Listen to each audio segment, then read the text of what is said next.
오늘 낭독할 책은 위기의 징조들입니다. 지은이는 3명인데요. 벤 버냉킹, 티머시 가이트너, 할리 폴슨 주니어입니다. 목차부터 제가 소개를 할게요. 네, 제 1장부터 5장까지 나누어져 있고요. 그 앞부분에 서론, 그리고 마지막에 결론까지 이렇게 나누어진 책입니다. 1장, 일촉즉발의 시장 상황. 2장, 화마의 습격을 당하다. 3장, 불길의 확산 대재앙의 기로에 서다. 4장, 공황 현실화하다. 5장, 보이지 않는 손. 결론, 대화재가 지나간 이후. 이렇게 나누어져 있습니다. 제가 가장 기억에 남는 부분을 낭독을 한번 해볼게요. 안타깝습니다. 공황, 현실화하다. 이 부분이 좀 제 뇌리를 스쳤습니다. 현실화된 악몽. 리먼 브러더스 사태가 발생하기 전 금융위기는 이미 1년 이상 계속되고 있었지만 많은 미국인은 여전히 금융위기가 리먼 브러더스의 붕괴와 함께 시작되었다고 믿고 있었다. 리먼 브러더스 붕괴는 그 이전에 일어난 모든 금융위기를 무색하게 했고 이후 발생한 모든 사태에 책임이 있는 것처럼 보였다. 그러나 리먼 브러더스 붕괴는 단순히 금융 시스템이 취약해지는 원인을 제공했다기보다는 결과적인 현상이라고 볼 수 있다. 페니 메이, 프레디 맥, AIG, 메릴 린치 모두 리먼 브러더스보다 규모가 훨씬 컸다. 게다가 리먼 브러더스가 파산하기 직전 동시에 모든 문제들이 불거졌다. 사실 리먼 브러더스 사태는 금융위기를 유발한 요인들이 집약된 전형적인 사례다. 첫째, 부동산 시장에 과도한 포지션이 노출되어 있었고, 둘째, 대규모 환매에 쉽게 노출되는 단기 대출에 너무 의존한 데다. 셋째, 규제가 느슨하고 과도한 부채를 보유하고 있었으며, 넷째, 금융 시스템과 깊게 연계된 비은행권 금융기관이었다. 리먼 브러더스의 사례가 다른 사례들과 다른 점은 그 결말이 재앙이었다는 것이다. 리먼 브러더스 파산은 금융위기에 있어 가장 중요한 순간이지만 가장 제대로 알려지지 않은 사건이기도 하다. 리먼 브러더스 사태는 우리가 1년 동안 막으려고 애써온 악몽, 즉 금융공황의 와중에 금융 시스템에서 중요한 위치를 차지하는 금융기관이 혼란스럽게 파산하는 것이 현실화된 사례다. 비슷한 상황에서 6개월 전에는 베어 스턴스를 구제했고 일주일 전에는 페니 메이와 프레디 맥을 구제했다. 그리고 이틀 후에는 AIG를 구제했기 때문에 많은 시장 참여자들이 우리가 고의적으로 리먼 브러더스를 파산하게 내버려 두었다고 생각했다. 일부 시장 참여자들은 그런 의도로 해석해 우리를 칭찬하기도 했다. 하지만 우리는 리먼 브러더스를 고의로 파산하게 내버려 둔 것이 아니다. 베어 스턴스와 AIG 사태가 발생했을 때 우리는 구제 여부를 심각하게 고민했으나 리먼 브러더스의 경우에는 심지어 구제할지 여부도 논의하지 않았다. 우리의 능력으로 리먼 브러더스의 붕괴를 막는 것은 역부족이었다. 결국 베어 스턴트 사태에서 JP 모건이 그랬던 것처럼 리먼 브러더스의 부채를 떠안아줄 의지와 능력을 가진 인수자는 나타나지 않았다.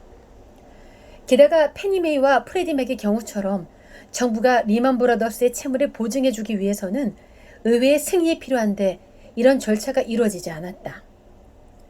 AIG의 보험사업 부분처럼 연준의 대출이 이루어졌다면 시장이 리먼 브러더스의 대출과 자산을 받아줘 파산을 피할 수 있었을 테지만 리먼 브러더스는 연준의 대출을 받기 위해 충분한 담보를 가지고 있지 않았다.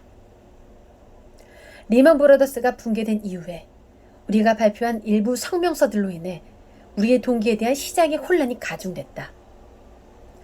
우리는 주요 금융기관을 구제할 능력이 없음을 인정함으로써 시장을 불안하게 만들고 싶지 않았다. 그러나 우리는 민간 부분 인수자가 없는 상황에서 리먼 브러더스를 구제할 수 있는 다른 법적 옵션을 보유하고 있지 않았다. 위험했던 베어 스턴스 사태를 가까스로 피한 이후 6개월 동안 위기에 대처하는 우리의 마음가짐은 변하지 않았지만 우리 능력의 한계도 변하지 않았다. 우리가 리먼 브러더스에 자본을 투입하거나 부채를 보장해주거나 자산을 매입해주거나 리먼 브러더스가 질서 정연하게 정리 파악하지 못했기에 우리가 두려워했던 악몽 시나리오는 현실화되었다. 이런 최악의 시나리오 덕택에 우리는 의회를 설득해 위기 대응에 필요한 권한을 가질 수 있었다. 이렇게 부여받은 권한들로 위기 상황을 종식시킬 수 있었다. 초기에는 최악의 상황을 피할 수 있을 것이라 생각했다. 리먼 브라더스 붕괴와 그 흑폭풍의 고통은 리먼 브라더스의 주주와 간부들, 그 회사의 부사장이었던 행크의 형제들을 포함한 심지어 금융 시스템 내 리먼 브라더스의 거래 상대방들과 채권자들에게까지 영향을 주는 광범위한 문제였다. 리먼 브라더스 붕괴는 글로벌 경제 전반에 영향을 미쳤다. 리먼 브라더스 쇼크. 리먼 브라더스는 위험에 처한 다른 금융기관들과 비슷한 과정을 밟았다. 즉 붕괴 전까지 큰 수익을 안겨준 서브프라임 모기지론, 상업용 부동산, 그리고 기타 과도한 레버리지 투자들의 위험한 투자를 했다. 리먼 브라더스의 손실이 급증하고 리먼 브라더스 파산에 대한 공매도가 시작되면서 행크와 팀은 리먼 브라더스에 대한 시장의 신뢰가 완전히 무너지기 전에 인수자를 찾도록 리먼 브라더스의 CEO 딕 폴드에게 압력을 가했다. 그러나 폴드가 잠재적인 투자자들에게 제시한 인수 조건들을 보면 리먼 브라더스가 긴급한 상황에 처한 것으로 여겨지지 않았다. 특히 폴드가 인수회사를 열심히 찾고 있을 때 시장에서는 이 투자은행에 별로 관심을 보이지 않았다. 9월 10일 수요일, 폴드는 3분기에 발생한 엄청난 손실을 사전 발표하면서 리먼 브라더스의 부실 자산을 독립된 별도의 회사로 옮기는 계획을 발표해 충격을 감소시키고자 노력했다. 그러나 이는 단지 그가 숨기고 싶어하는 부실 자산의 존재를 확인시켜주는 결과를 초래했을 뿐이다. 베어스터스 사태의 파국 상황이 되풀이되고 있었다. 대출기관들은 추가 담보를 요구하고 헤지펀드들은 매매 계좌를 폐지하고 신용평가 회사들은 신용 등급 하락을 경고했다. 시장이 리먼 브라더스의 파산 가능성을 눈치챈 것이다.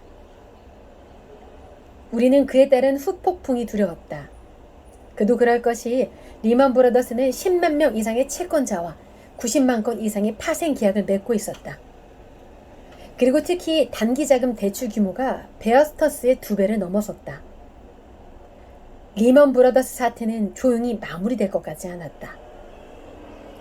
만약 리먼 브라더스가 시중은행이었다면 혼란을 빚을 수밖에 없는 부도를 막기 위해 연방예금보험공사가 직접 나서서 자산을 동결하고 그에 대한 채무 상환을 보증했을 것이다.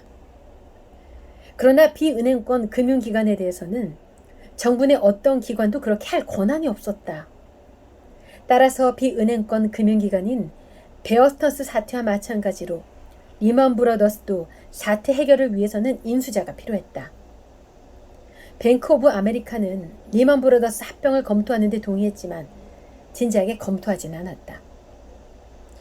영국에 본사를 둔 바클레이스는 보다 진지하게 관심을 표명했으나 폴드는 여전히 거래 상대방을 선택할 수 있다고 생각했다. 그는 양사 간 비즈니스 적합성의 회의론을 표명했다. 영국 감독기관들은 리먼 브라더스 인수의 우려를 표명했다. 이런 이슈들은 결국 매우 중요한 사항으로 판명났다. 네, 오늘은 금융위기는 반드시 다시 찾아온다. 위기의 징조들의 일부를 낭독해 보았습니다. 아마존 경제 경영 스테디셀러, 파이낸셜 타임스 베스트셀러, 맥킨즈 비즈니스 서적 올해의 책을 수상한 위기의 징조들이었습니다.